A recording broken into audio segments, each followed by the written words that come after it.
రైతులకు మోసం చేసి అందరికీ మోసం చేసినా ఒకవేళ ఆయనకే ఓట్లు వేసినారనుకో ఏమనుకుంటాడు రేవంత్ రెడ్డి? నేను ఏమి చేయకపోయినా నాకే గుద్దుతున్నారు, నేను ఏం పని చేయకపోయినా, నేను ఇచ్చిన ఏ ఒక్క వాగ్దానం అమలు చేయకపోయినా నాకే ఓట్లు వేస్తున్నారు, అట్లాంటప్పుడు నేను చేసేదే కరెక్టు, వీళ్ళకి ఏమి ఇవ్వాల్సిన అవసరం లేదు అనుకుంటాడా అనుకోడా? మరొక జలకి ఇవ్వాలన్నా వద్దా? ఒక సురుకు పెట్టాలన్నా వద్దా? పెట్టకపోతే గద్దెనెక్కిన వాడికి అర్థం కాదు. ఇవాళ 2 ఏళ్ల కాంగ్రెస్ ప్రభుత్వం ఈ ఎన్నికల్లో ఓడిపోయినంత మాత్రాన జూబ్లీ హిల్స్లో కాంగ్రెస్ గవర్నమెంట్ ఏం తెల్లారి పడిపోదు, మా గవర్నమెంట్ ఏం తెల్లారి ఎక్కదు. కానీ ఏం జరుగుతుంది? కాంగ్రెస్ ప్రభుత్వానికి ఒక విషయం తెలిసి వస్తుంది, మీరు చేసే మీ ప్రభుత్వ నిర్వహణ బాగలేదు, సామాన్యుడు మీ మీద కోపంగా ఉన్నాడు, ఇచ్చిన మాటలు నిలబెట్టుకోలేదు, కాబట్టి మీకు ఒక బుద్ధి చెప్పాలి, గుణపాఠం చెప్పాలని డిసైడ్ చేసుకున్నాడు. డిసైడ్ చేసుకొని గట్టిగా బయటికి మాట్లాడినా మాట్లాడకపోయినా గట్టిగా మిమ్మల్ని కడుపులో గుద్దిండు అన్నట్టు తీర్పు ఇవ్వకపోతే మరి రేపు ప్రభుత్వం మళ్ళీ సరైన పద్ధతిలో నడుస్తుందా? నడవది. అందుకే దయచేసి మీతో ప్రార్థన, ముఖ్యంగా జూబ్లీ హిల్స్ నియోజకవర్గ ఓటర్లతో మా ప్రార్థన, ఈ ఎన్నికల్లో మీరు మొత్తం తెలంగాణకు న్యాయం చేసే అవకాశం, తెలంగాణకు లాభం చేసే అవకాశం ఇలా జూబ్లీ హిల్స్లో ఉండే 4 లక్షల ఓటర్లకు ఆ బంగారు అవకాశం ఉంది. 4 కోట్ల మందికి మంచి చేసే అవకాశం ఇవాళ జూబ్లీ హిల్స్లోని 4 లక్షల మంది ఓటర్లకు ఉన్నది. మీ 4 లక్షల మంది మీరు గట్టిగా అనుకొని కాంగ్రెస్ పార్టీకి మరి ఒక బుద్ధి వచ్చే విధంగా తీర్పునిస్తే మరి మొత్తం రాష్ట్రం అంతటా కూడా మహాలక్ష్మి పథకం చాలు చేయక తప్పదు, వెంటనే నెలకు 2,500 ఇయ్యక తప్పదు, ఎక్కడ ఆడపిల్ల పెళ్లి జరిగినా తులం బంగారం ఇయ్యక తప్పదు. అట్లాగే ఎక్కడికక్కడ వాళ్ళు ఇచ్చిన 420 హామీలు ఏవైతున్నాయో వాటిని నిలబెట్టుకోక తప్పదు. ఎందుకంటే ప్రజాగ్రహం ముందు, ప్రజాశక్తి ముందు ఎవరైనా సరే చిన్నవాడే అవుతాడు. ఇంకొక మాట కూడా నేను అడుగుతా ఉన్నా, ఇవాళ ఈ ముఖ్యమంత్రి గారు అసలు మాటలు నిలబెట్టుకునే మూడ్లో ఉన్నాడు. ఆయన ఎంతసేపు ఆయన తమ్ముళ్ళు, ఆయన కుటుంబము, ఆయన పార్టీ వాళ్ళు, ఆయన మంత్రులు ఎట్లా దోచుకోవాలా, ఎట్లా దాచుకోవాలన్న తప్ప ప్రజలు, సంక్షేమము, హామీలు ఇవేవి లేవు. ఉన్న పరిశ్రమలే పారిపోతున్నాయి. మరి ఇప్పుడు తుపాకులు పెడితే ముఖ్యమంత్రి గారి దగ్గర మనిషో లేకపోతే మంత్రి గారి పిఎన్ఓ పిఎస్ఓ తుపాకులు పెడితే పారిశ్రామికవేత్తలకు వస్తాయా పెట్టుబడులు రాష్ట్రానికి? అందుకే నేను అంటున్నా, ఈ రాష్ట్రం ఇవాళ రౌడీ షీటర్ల పాలైంది. మీరందరూ చిన్న వ్యాపారులు. మరి జూబ్లీ హిల్స్లో నిలబడ్డ కాంగ్రెస్ ఆయన గురించి కూడా మీకు తెలిసే ఉంటుంది, వాళ్ళ కుటుంబం గురించి. మరి రేపు మీ దగ్గరకు వచ్చి ఛాయ్ తాగి ఇడ్లీ తిని రైట్ తమ్మి అని వెళ్ళిపోతారు, బిల్లు కట్టుడు లేదు. ఇది నేను చెప్తున్నా, రాసుకోండి, ఇది పక్కా జరుగుతుంది. నేను చెప్పేది అది ఉత్తుతా చెప్తలేను. గసంటోళ్ళు వాళ్ళు నీకు ఇస్తాను రా భయ్, నేను ఎట్లా ఏమనుకున్నావు, నేను మరి కోను మాలూం అని మొదలవుతుంది. మరి ఆలోచించుకోండి, ఇప్పటిదాకా ఆ పరిస్థితి లేదు తెలంగాణలో. ఇప్పుడు మరి గసంటోళ్ళకు ఓటేస్తే బరాబర్ గదే పని అవుతుంది. రౌడీ షీటర్లు, మరి నేర చరిత్ర కలిగిన వాళ్ళు, ఇవాళ ఇష్టం వచ్చినట్టు బెదిరింపులకు మాత్రమే నమ్ముకొని బతికేటోళ్ళు, వాళ్ళని గెలిపిస్తామా? హైదరాబాద్ లాంటి మహానగరంలో, చైతన్యం ఉన్న నగరంలో ఆలోచించండి.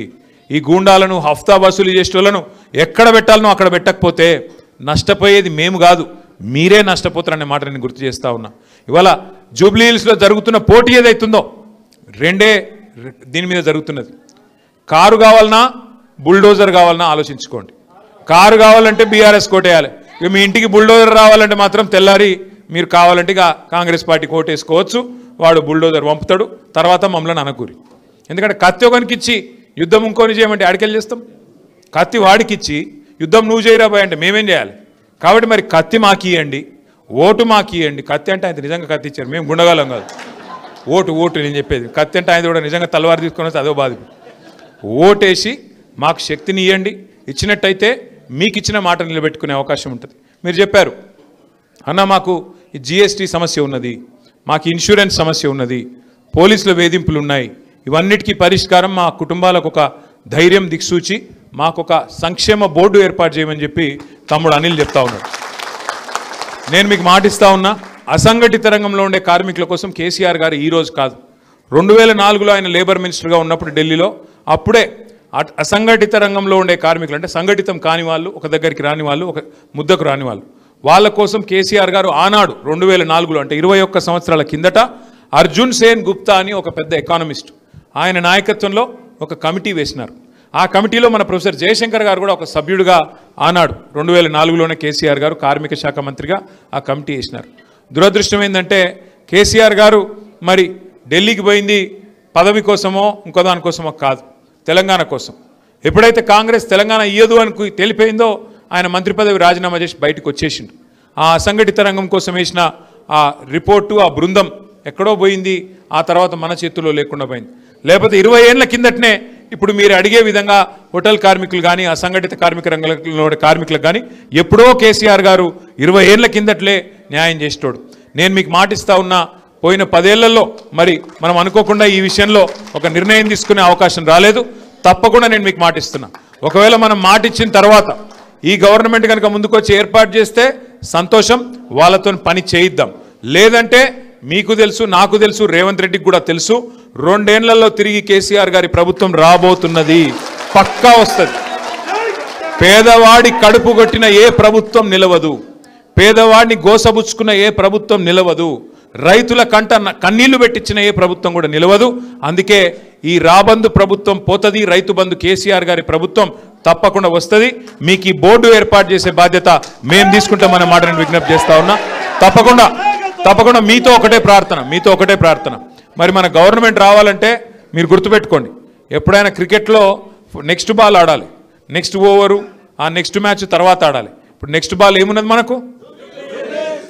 సో ఇక్కడ జూబ్లీహిల్స్ ఓటర్లు ఉంటే దయచేసి, హైదరాబాద్లో ఒక చిన్న పంచాయతీ ఉన్నది, ఒక షికాయత్ ఉన్నది నాకు మీతో. హైదరాబాద్లో ఉండే ఓటర్లతో బాధ ఏంటంటే మీరు ఓట్లకు రారు. పోలింగ్ రోజు అంటే మీరు ఏమనుకుంటారంటే హాలిడే అనుకుంటారు. హాలిడేస్ అప్పుడే ఇంట్లో అనుకుందాం, లేదా సినిమాకి పోదామని వెళ్ళిపోతారు. దయచేసి నేను మీకు చెప్తున్నా, మరి మీకు ఎటువంటి ప్రభుత్వం కావాలి, ఎట్లాంటి ప్రజాప్రతినిధి కావాలి, ఎట్లాంటి నాయకత్వం వహించాలనే శక్తి మీకుంది, నిర్ణయించే శక్తి మీ చేతుల్లో ఉంది. ఎలక్షన్ రోజు నేను ఇంట్లో వంట, ఎలక్షన్ రోజు నేను సినిమాకి పోతా, ఎలక్షన్ రోజు నేను సెలవు తీసుకుంటా, బయటకేటో పోతా దోస్తులతోని, కానీ మళ్ళీ తర్వాత బాధపడతా అంటే నడవదు.